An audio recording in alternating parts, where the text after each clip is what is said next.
Do you like books? Do you like wrap-ups? Do you like TBR? Do you like statistics? Do you like updates? I do too. I'm Michael Leverts, and this is Fit to be Read.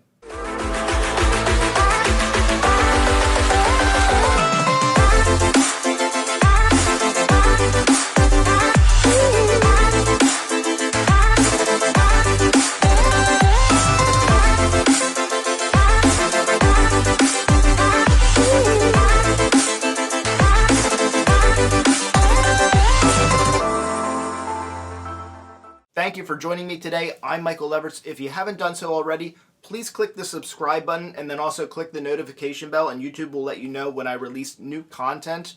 I'm taking it a little bit easy today, just doing a really relaxed TBR, wrap up, some updates, and I want to talk about some statistics from the top 150 science fiction reads list that I did recently. I've been doing a lot on video editing and putting a lot of time into it recently, so today I'm just doing it a little bit more relaxed. No green screen, just the bookshelf in the back. The first thing I want to do today is revisit my top 150 science fiction books list and video that I did recently. I had a lot of fun with that. I got some really great comments, and I wanted to dive a little bit deeper in it before I got into the wrap-up and the TBR today.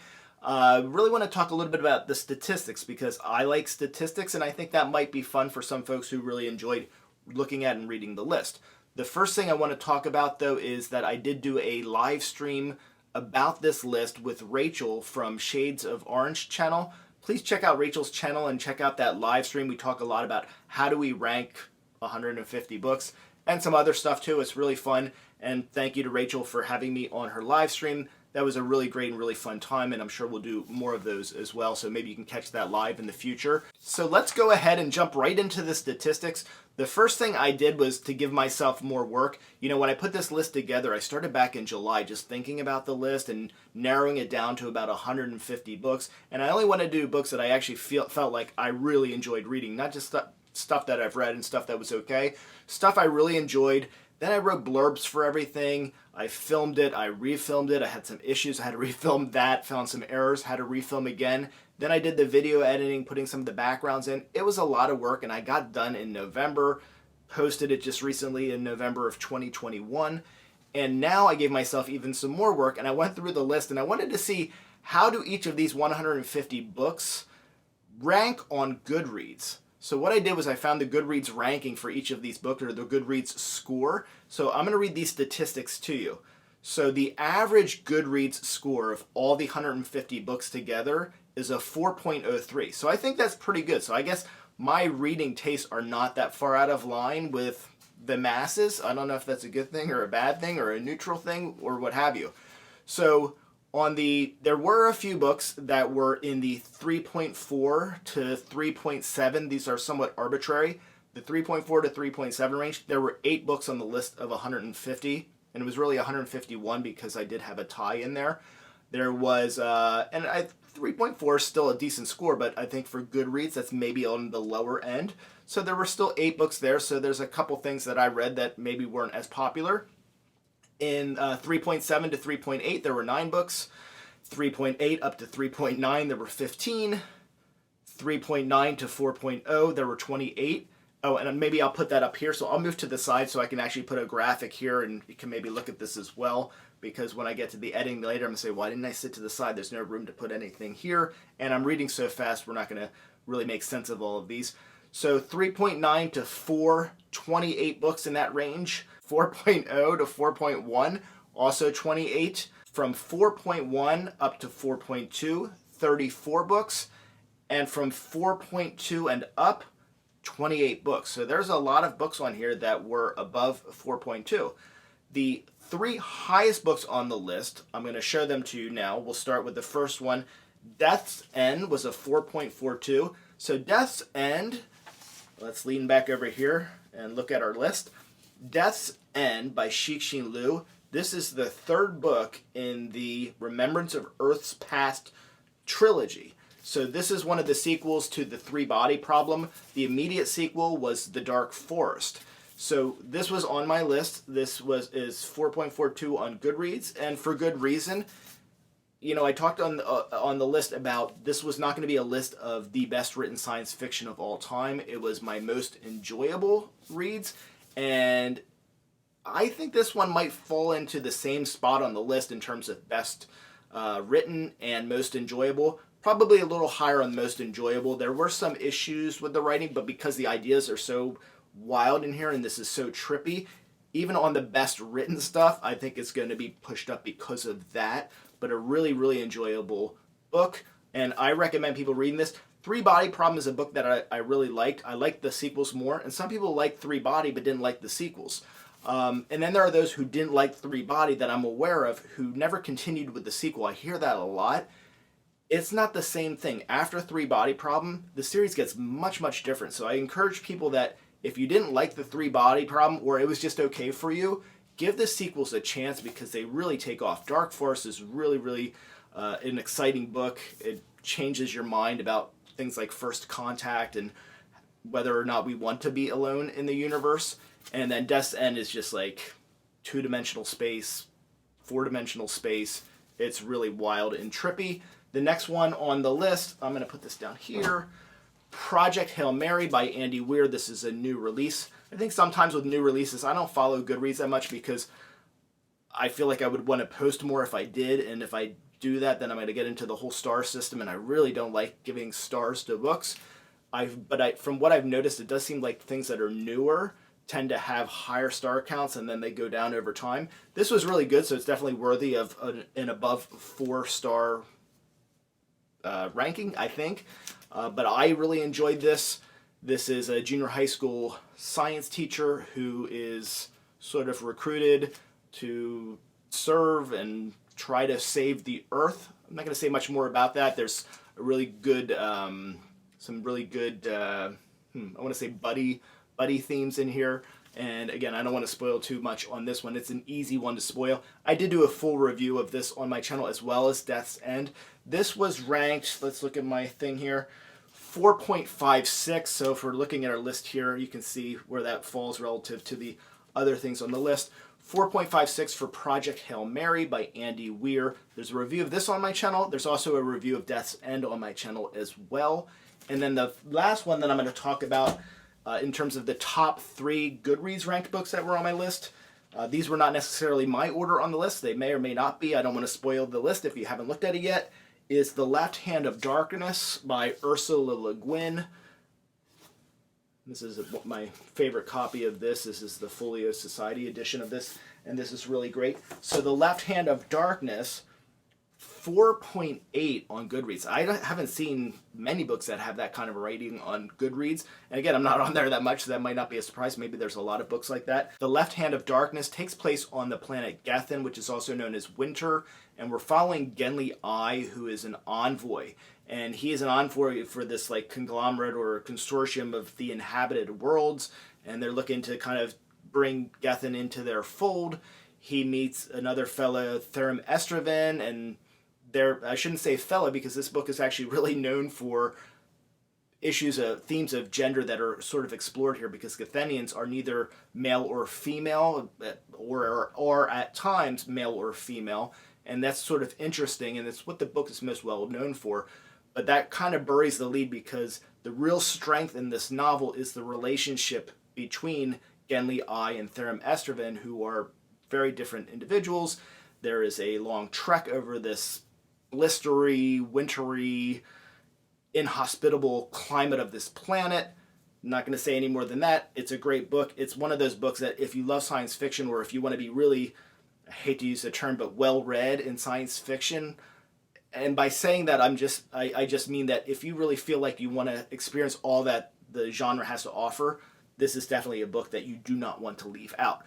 So those are the top 3 Goodreads ranked books that are on my top 150 list. Next, I'm going to talk about gender, and I'm just going to do this really quickly.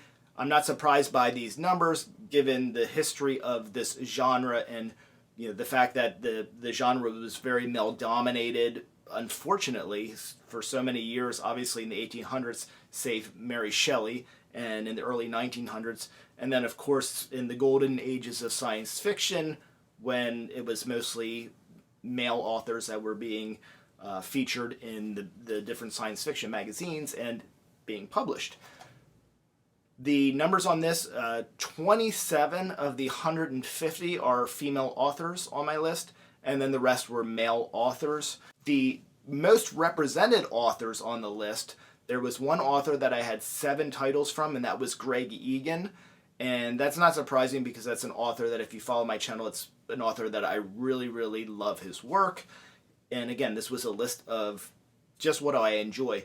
And even though he's probably the most prolific author on my list, he's probably one of the hardest ones for me to recommend because I'm not always certain that people are going to enjoy his work. And I have recommended him to other booktubers who do reviews, not necessarily because I thought they would like his work. Some of them, yes, but some of them just because I wanted to see somebody else do a review on some of these books that I really liked, because nobody does reviews of Greg Egan's books. And so I'm trying to promote that idea for my own selfish reasons because I want to see those reviews. We have Isaac Asimov, 6 titles from Asimov, 5 from Philip K. Dick and Stanislaw Lem. So both of those authors, I have 5 of their novels on this list. And then 3 authors with 4, Neil Stephenson, H.G. Wells, and Alastair Reynolds. And that's one of my surprises is Alastair Reynolds because I really like his work. I just didn't think I had read as much of his work as I have some other authors.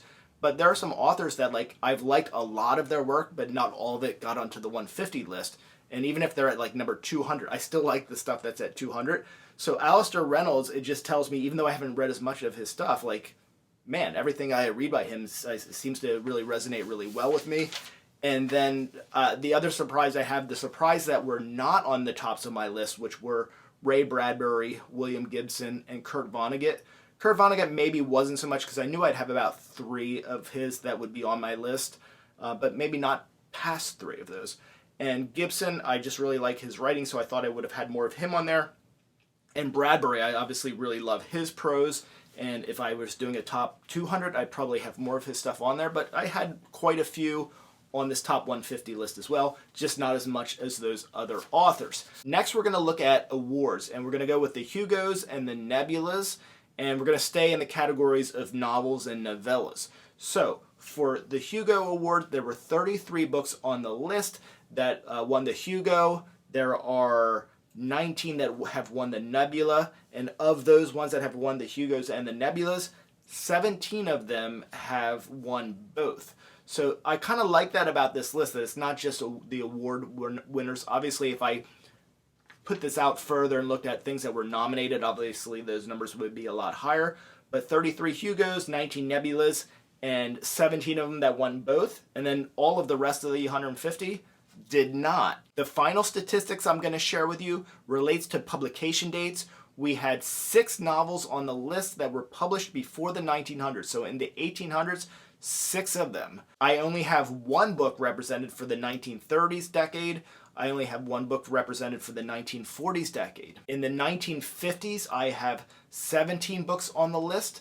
And on the 1960s, I have 13 books on the list. I have 18 books from the 1970s, and 20 books from the 1980s, 17 from the 1990s, and then a big jump in the first decade of the 2000s, 24 books, 2010 to 2020, 29 books, and in 2020 and beyond, 4 books, which makes sense because we're just starting out this decade. So I think that's probably as much as I'm going to be talking about this top 150 list on my upcoming videos for a while. I will continue to participate in the comment section if people have questions, or if folks want to share their top 10 or top 3 or top 20 or top 100. I've gotten some really great comments in that regard, and I'd love to really encourage folks to share even more and contribute to that discussion. Now I want to get into wrap-up and sort of what I'm reading now. We'll include that in the wrap-up. So I'm just going to grab books here off of the top. Oh, I want to do one more thing. I wanted to talk about, this was something we talked about in the live stream with Rachel on the Shades of Orange channel. There are, we talked about, how do you rank these books in terms of what about books that you appreciate or that they're well written, because that adds to your enjoyment, versus things that were just fun or a quick read or a page turner. And all of those things kind of go into the equation. And one thing that came up was recency and a recency bias. And this is interesting because this one just popped into my head because I've been talking about doing wrap-up and TBR. I'm currently reading Children of Time for the second time, and I really enjoyed this the first time I read it. It's a really well-written book. And then also Shards of Earth by Adrian Tchaikovsky, same author, different experience. This was more like, I really liked it because it was a page turner, it was so fun, and I just finished reading it really recently, did a review on this on my channel, and this one I don't have a review on my channel, but I will once I finish the reread. I had this ranked higher on my list than I did this one, and I think it's because I read this more recently and I really enjoyed it, and this one I knew I enjoyed, but as I'm reading through it again, I'm thinking, wow, this was just so brilliantly written. These two could stay where they are on the list, or they could actually swap places. I feel like this is definitely the superior novel. This was a little bit more enjoyable in the sense of the reading experience was just fun, it was action, it was really quick paced. This is more like, man, I really appreciate the work that the author did on this, and it's not just, hey, this is a good book, I didn't enjoy it so much, I just appreciate it. I appreciate it, and because of that, I really enjoyed it. So I just want to talk about those two things. We'll get rid of these guys for now. Seeing as I've decided to go with books that I'm currently reading as part of the wrap-up and not part of the TBR, I'm going to bring in Stranger in a Strange Land. This is one that I've talked about quite a bit on my previews leading up to the top 150 list. As a book that was on there, this was at like number 60 for me, and then I just took it off the list as I started rereading it, and I'm far enough in that like I'm just not enjoying the reading experience. I read this the first time when I was much younger, decades ago, and I enjoyed it. It was really well written, and I still will say this is an accomplishment in literature, but when you get to about this point, you get pretty tired of Jubal Harshal, or I get pretty tired of Jubal Harshal, that character. It's clearly, Heinlein's voice, him just talking, and I don't like that in the book. I don't like hearing author's voice in my character. And this isn't just that. This is like full-on lecture. And this is a guy who is, he's right about everything, and he's going to explain to you to death why he's right about it and why you're wrong if you don't agree with him. I'm not enjoying this at all. I really don't want to even finish it. I don't DNF things because how could I do an accurate review on this if I don't finish the book? So I will eventually finish this. This one is one you could end up seeing in my wrap-ups a lot, or I might just not talk about it, but it's going to be on the TBR for a while because I'll still be reading it. Sticking with currently reading wrap-up, Cibola Burn. This is book 4 in the Expanse series. I'm going through rereads of these because I do want to watch the series, but I don't want to do that until I finish the rereads. This is the 4th book. I do have reviews up for Leviathan Wakes, Caliban's War, and as I pronounce it, Abaddon's Gate, and I pronounce this one Cibola Burn. I don't know if you can see my bookmark there, but I am getting close to being done with this one, so we're following James Holden and the crew, and because this is the 4th in the series, I'm not going to say anything else about that because it's late at night, and I don't trust that I'm not going to spoil something from one of the other books by talking about this one. Now we'll stay true to the concept of a wrap-up, and we'll talk about books that I've actually finished reading. Well, all of these I guess I finished reading because some of them are rereads, but recently finished reading. One is The End of Eternity. This is a recent finish. It's actually a few weeks back. I do have a review of this on the channel. This is set in eternity, which basically they're monitoring centuries in the past and centuries in the future, tinkering with time to make sure nobody screws things up. We're following Andrew Harlan, who is an Eternal, and it's his job. He kind of rises through the ranks, and he tinkers with time and makes sure that there aren't things that are happening that could affect the existence of eternity. Next is The Space Merchants by C.M. Kornbluth and Frederick Pohl. This is dystopian fiction. It's not quite rising to the level of Brave New World, Fahrenheit 451, 1984, but there are vibes of all of those in here, and the premise is that advertising companies basically rule the world and set the rules. They are sending a rocket to Venus. There's one guy that comes back who has been there, and we're trying to sell real estate on inhabitable Venus. So that's sort of an interesting premise to start with, but it's really about the idea of what this world looks like when advertisers rule the world, and consumption and commerce is king. Recently reviewed Lagoon as well by Nnedi Okorafor. I've been on an Okorafor kick lately. This is an author that I really like and enjoy a lot, so I just finished this one not too long ago, and as soon as I did, I put Who Fears Death back on my TBR. I just really vibe well with the writing style of Okorafor. Lagoon is interesting. It follows these three individuals who meet on a beach. It's set in Lagos, Nigeria. There is first contact with aliens, but it's not your typical first contact story. There is a review of this on my channel that is spoiler free. And when I say that, all of my reviews are spoiler free to a point, and you're not going to be blindsided by it. It's spoiler free the whole way, and then I'm going to do my 5 likes and my 5 dislikes, but I always tell you before I get to them that I'm about to do my 5 likes and my 5 dislikes, and that they will include spoilers. So any of the books that I review, you can check them out and watch probably half of the review, and then step away if you don't want it spoiled, and then come back afterward if you want to talk about the book. A very recent read for me was Babel 17 by Samuel R. Delany. This was a really great read. He really dives into linguistics and talking about language and communications and some interesting ideas about that. More interesting to me was that this was a really great and really fun space opera with really wild characters and really crazy happenings. Also interesting about this book is there is a female Asian protagonist, which is not a very common thing that you're going to see in 1960s science fiction. My most recent read is Refraction by Wick Welker. This is an indie read or an indie author, and I really enjoyed this. This is 3 different timelines. It's 1986, then it's the future, maybe 2055, and then the far future on Mars in something like 2155. And we've got the first timeline. We have Timothy Strauss, who is a professor. He's working on this Casimir drive, which is sort of some sort of a warp drive, trying to get to faster than light speed travel or close to it. And then we have in the next timeline is Cal Stanger, who is at an academy for flight school, and he is hearing voices. In the third timeline, we meet Custos, who is the robot mayor of terraformed Mars.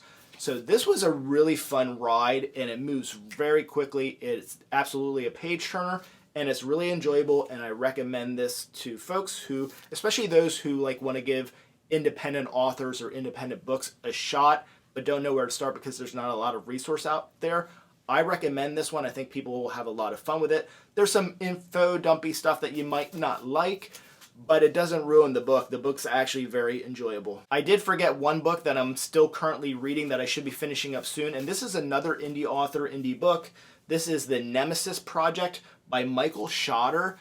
I'm really enjoying this. This is one where I picked it up and 2 pages in, I don't know what the story is yet or if I was going to like it, but I said to myself, wow, this guy can really write really interesting characters.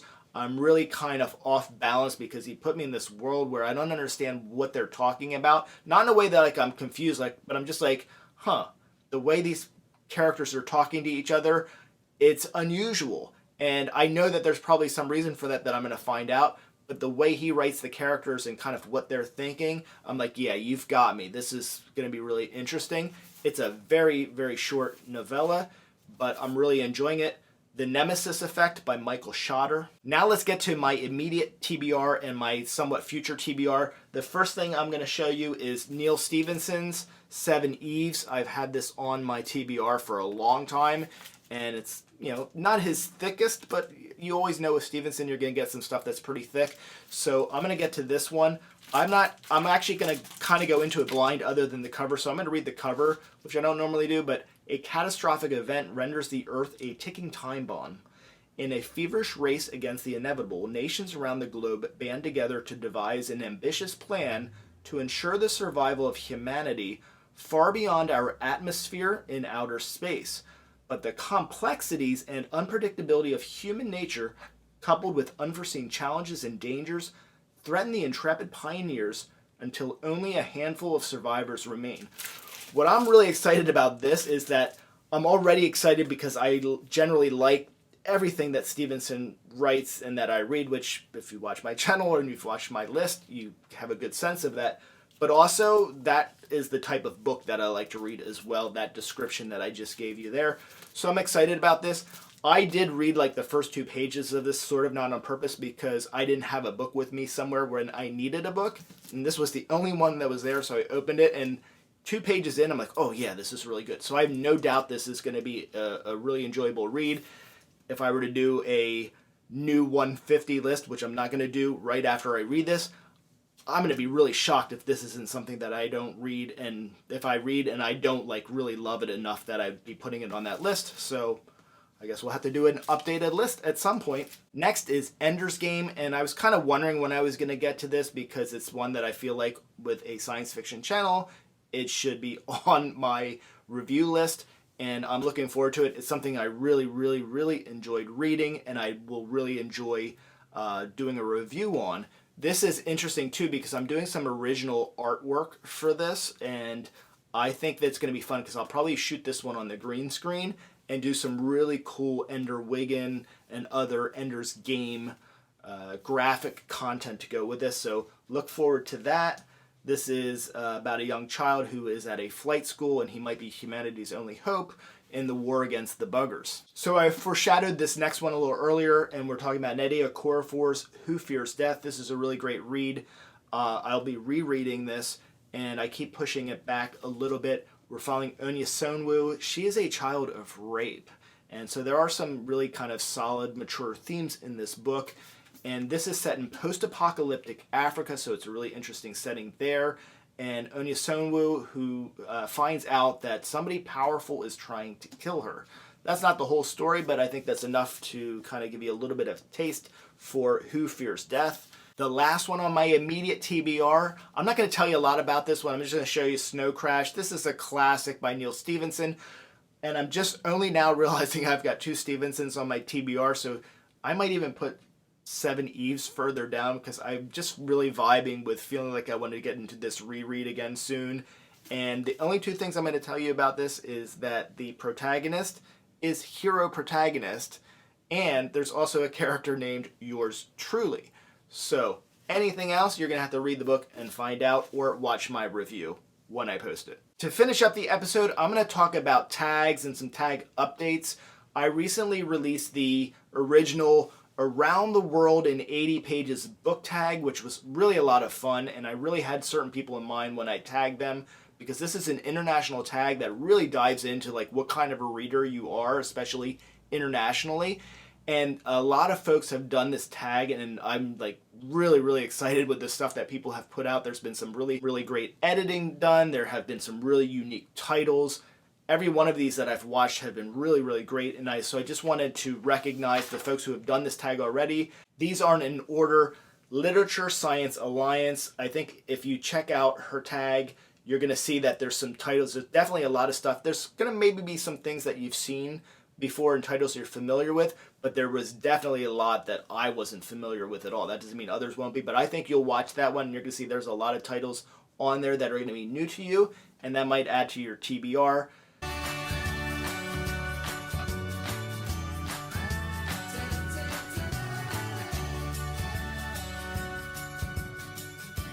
It's time for another tag video, and I was tagged in this by Bethany from Beautifully Bookish Bethany, and it's a really cool tag. In this tag, you get to learn about different creators I like, different books, and it even has tag challenges. So normally at the end of a tag video, I just like tag whoever, and this one like has challenges, which were challenging. So I don't know. I'm excited. Let's get into it.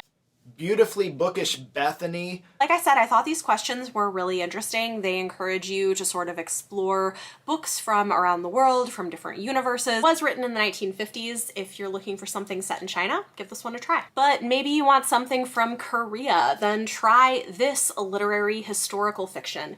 The Court Dancer by Kyung Suk Shin is a novel translated from the original Korean into English. Bethany always brings it whenever she does a video. This is, really great titles, but really great descriptions of the books that she reads and the type of reader that she is.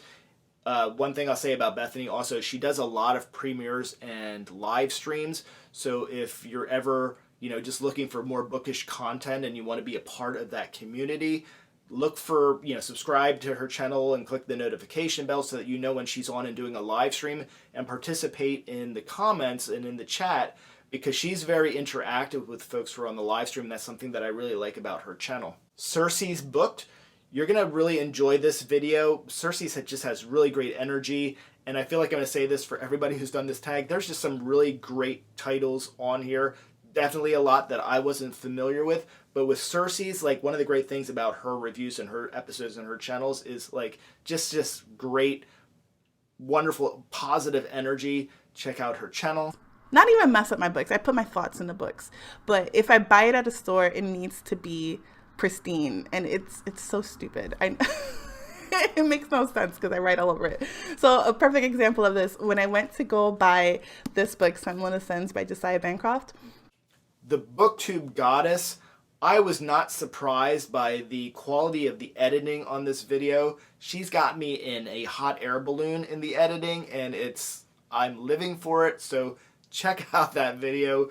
Really great. There were more titles on this one that I was a little bit more familiar with than the others, but I think that she and I have a little bit more crossover maybe than I do with some of the other folks who have done the tag already. But check out the book tag that Booktube Goddess has done. I think you'll really get a kick out of the editing on that especially. Been tagged by the creator of the original book tag, Around the World in 80 Pages, Michael Everts, known to everyone as Fit to be Read. Guess what? I'm going to go back to The Inheritance of Orchidia Divina by Zoraida Cordova, because it takes place, or partially takes place, in Ecuador. James Holder, not to be confused with James Holden from the Expanse series, also has done this tag, and this is a smaller booktuber, so this would be a great opportunity for folks to get an idea of the type of reading that he does. Words in Time.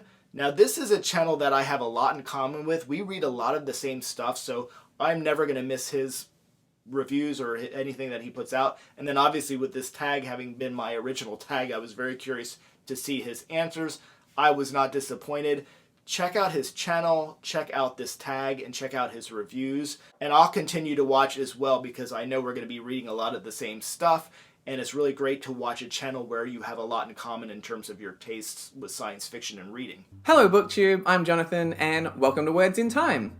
Now, I think we've got a fun video for you today, as I'm going to be doing my very first book tag video. He thinks to himself, I'm going to be late for work. You're going to be late for work? Man, you're a bug. Who cares? You don't need to go to work. You're a bug. Steve Donogue cracked me up with his rendition of this tag. Elaborate tag. It's an original tag made by Michael at Fit to be Read. I'll leave a link to his channel down below. You'll be struck by the fact that he looks like a younger, more handsome, and more muscular version of Scott Bakula, who played Captain Archer on Star Trek Enterprise. And he is a mostly science fiction channel, puts a lot of time and effort into his videos.